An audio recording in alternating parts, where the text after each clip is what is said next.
আজকে আমি সর্ষে ইলিশ বানাচ্ছি। হ্যাঁ, ইলিশ মাছটাকে একটু তেল নুন দিয়ে মাখিয়ে রেখেছি যাতে একটু মজে যায়, ভেতরে নুনটা যায়। ঠিক আছে, আর সর্ষেটাকে বেটে নিয়ে দেখাচ্ছি।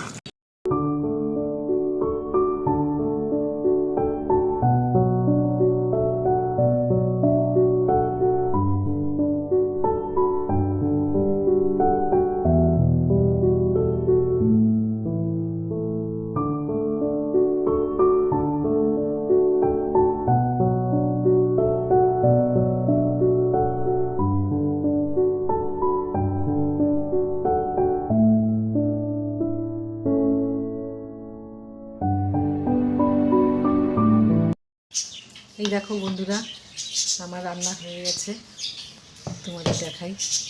দেখেছো? এই দেখো, ঠিক আছে।